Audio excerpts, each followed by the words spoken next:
Hi mga kapreni! Ay nako mga kapreni, maga pa lang. Pero ba't ganyan? Pero ba't ganito? Dati talaga hindi ako tinitigyawat ng ganito karami. Konti lang ba?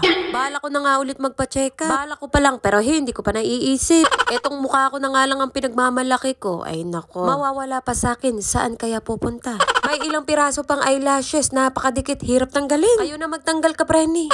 O siya, hindi ko na nga muna intindihin ng pimple ko na yan at baka wala kaming makain. Ay muntik na akong hindi makapagluto. Nalulungkot ako sa sarili ko. Bakit ako pa? Bakit hindi sila? Charis! Hindi magsasawa sa isda. Ang nanay kasi mga kapreni hindi nakain ng karne. Kaya madalas ang ulam namin dito ay isda. Kaya naman mga kapreni, ako din nagustuhan ko na ang isda kahit araw-araw. Wala na akong nagawa. Nasanay na lang. Ewan ko anong tawag sa luto na to. Basta ang pampaasim kapreni ay mangga. Ginisa ko muna sa bawang sibuyas luya. Nung nakaraan sa video ko, nakapagluto na rin ako nito. Pero hindi ko nilagyan ng alubaybay ngayon. Ay pagkakasarap nito kapreni, walang halong biro. Pero ako mapagbiro. Ha ha! Alam nyo ba? Siyempre, hindi nyo pa alam. Ngayon ko palang sasabihin. Ha-ha! Sayang to kapreni, pinagprituhan ng manok. Ubra pa. Magpiprito naman ako ngayon ng isda. Eto nga ang sasabihin ko sa inyo kapreni na masarap magprito dito sa kawali. Wala lang, ganun lang ang sasabihin ko. Yun lang.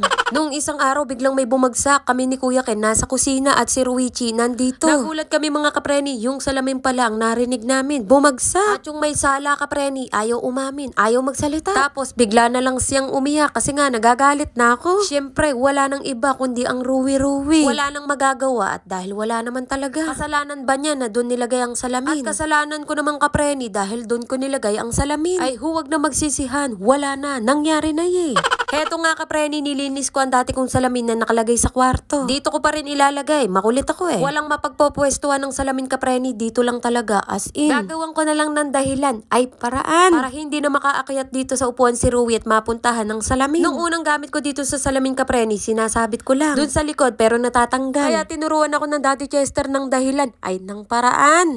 Maglagay muna ng papatungan. 3 pako na to kapreni para sigurado. Panigurado. Nakasisigurado na ang salamin ay safe na safe. Ha-ha! Saka maglalagay ng pako sa ibabaw at sa mga gilid para nakakapit ng gusto ang salamin. O diba? Sana all.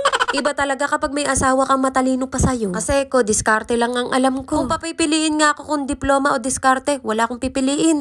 Kahit pa madiskarte ko, wala akong pipiliin. Eh bakit ba?